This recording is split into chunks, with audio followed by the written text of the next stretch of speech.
analista financiero, también es colaborador en algunos medios de información como el periódico Reforma, en fin, y bueno, muy generosamente accede cuando lo invitamos a comentar los hechos que él conoce y conoce muy bien, como por ejemplo el tema de la inflación, que hoy le está pegando a México con un 8.16% según manifiesta la primera quincena del mes de julio.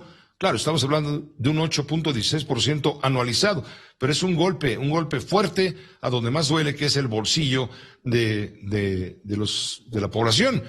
Jorge, parece que la inflación ya es la nueva pandemia mundial. Estamos viendo cómo tiembla Estados Unidos, cómo tiembla Europa. Tú tienes una visión mucho más total del bosque. Platícanos y coméntanos, por favor, los porqués. Sí, Pepe, mira, esto empieza básicamente alrededor de la pandemia.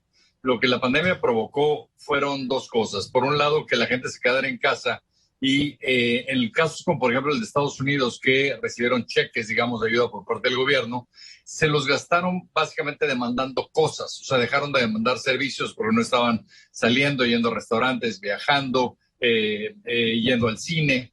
Y entonces la demanda por cosas aumentó más de lo normal, pero simultáneamente la oferta de cosas se cayó básicamente porque muchas fábricas estaban cerradas por tener empleados con COVID, etcétera. Empezaron a escasear algunos insumos. Entonces, pues se volvió una especie de tormenta perfecta donde la demanda crecía y la oferta se contraía. Hasta ahí todo iba bien porque conforme esperábamos que la pandemia fuera cediendo, eso debe implicar que también los mercados se irían normalizando. Pero lo que ahora hemos visto es que hay un impacto fuerte todavía en el mercado laboral, o sea, donde mucha gente no ha regresado a trabajar porque pues tienen todos los ahorritos de lo que les dieron de ayuda federal, porque ya se cambiaron de ciudad, porque decidieron buscar otro trabajo, un montón de razones, pero la realidad es que hay una fuerte escasez de empleados en general en Estados Unidos y luego a Rusia se le ocurre invadir Ucrania y al hacerlo pues, provoca un alza muy fuerte en los precios de combustibles. Rusia es más o menos como 14% del mercado mundial de petróleo y gas. Al salir del mercado, digamos, parte al menos de esta oferta, los precios suben, eso alimenta más a la inflación. Y ya por si faltaran temas que afectan a la inflación, el último fue las epidemias de COVID que han estado arrasando a China. Arrasan porque le resulta que las vacunas chinas son bastante malas para contener variantes como la Omicron y la variante más reciente todavía peor. Y lo que el gobierno decidió es que en esta estrategia de cero COVID, pues decidieron mantener a la gente en su casa. Llegaron a tener a 350 millones de chinos en casa, digamos, en cuarentena, y esto implicó nuevamente que las fábricas no tuvieran gente y que un montón de insumos hicieran falta.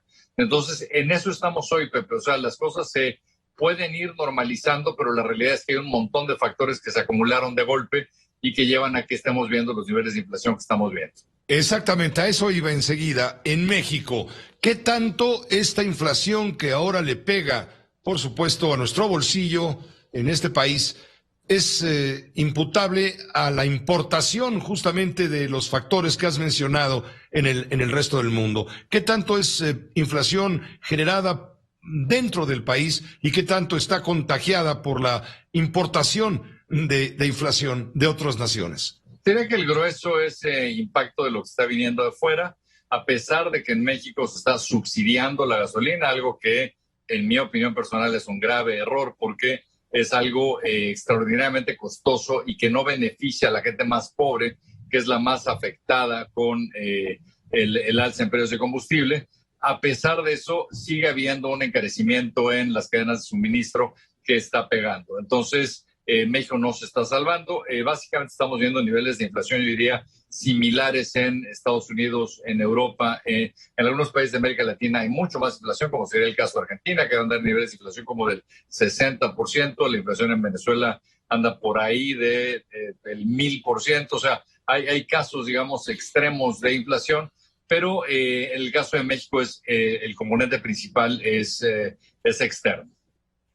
Dice el presidente de México, hoy en la mañana lo reiteró, que en 3 meses él va a ponerle remedio a esta situación, va a poder controlar la explosividad de la inflación.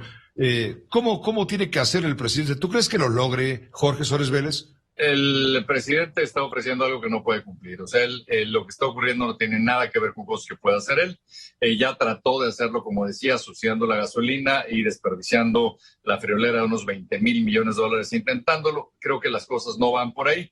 Creo que a la larga la única forma que México tiene de mantener inflación bajo control es básicamente con más oferta, básicamente con mayor inversión, básicamente con mayor producción y mayor productividad, que de hecho son las cosas que donde más estamos cojeando. Y perdón, Pepe dijo una cifra mal. En Venezuela el nivel de inflación es de 167%.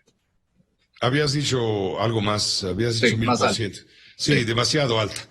Bueno, pues creo que nos queda claro el panorama, qué tanto es tantito en México y qué mucho es muchísimo lo que está ocurriendo en el exterior para entender por qué la inflación está pegando como tal y a lo cual habrá que poner un remedio, pero entiendo que no será solamente lo que haga el presidente en México, sino lo que ocurra generalmente en el mundo. Por lo tanto, tenemos que hacernos a la idea de que esto va a durar. Algo, perdón, importante a subrayar, Pepe, es que el que sí está tomando cartas en el asunto es Banco de México. Banco de México ha estado elevando tasas de interés. La lógica es que conforme tú elevas tasas de interés, eso hace que la gente tienda a ahorrar más que a consumir. Esto tiende a aliviar, digamos, la inflación. El Banco de México está siguiendo básicamente el mismo camino del Banco Central de Estados Unidos, la Reserva Federal, que ha estado elevando tasas. Podríamos acabar este año en México con tasas de referencia alrededor de 9,5%, que son tasas que no hemos visto en muchos años, pero esta sí también es la medida correcta a tomar por parte del Banco Central. Eso es lo que hay que tratar de hacer para al menos tratar de enfriar un poco el alza en precios. ¿Antes de caer en una recesión?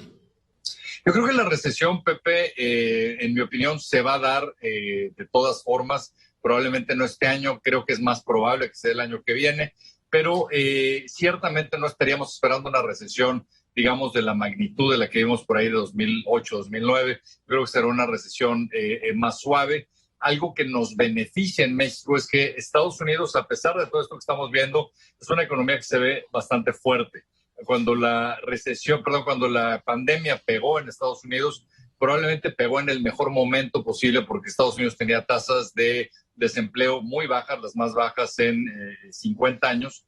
Tenía niveles de ahorro muy altos, en las familias más altos, mucho más altos de lo usual, y el sector financiero estaba muy bien capitalizado. Entonces esto le da una cierta resiliencia a Estados Unidos que en cierta forma nos va a beneficiar porque en efecto, pues, al ser socios comerciales tan importantes de Estados Unidos, vamos un poco de la mano con ellos y creo que, dado que en Estados Unidos la recesión va a ser probablemente mucho más leve de lo que será en otras regiones, como por ejemplo en Europa, entonces creo que a nosotros eso nos va a acabar beneficiando. Gracias, Jorge Suárez Vélez, como siempre. Gracias por acompañarnos a explicar todo esto a la audiencia. Un gran gusto, Pepe. Un gran gusto nuestro. Gracias. Jorge Suárez Vélez, economista, analista financiero. Él es columnista en el periódico Reforma también, por cierto, entre otras varias actividades profesionales. Esta fue una producción de Grupo Fórmula. Encuentra más contenido como este en radioformula.mx.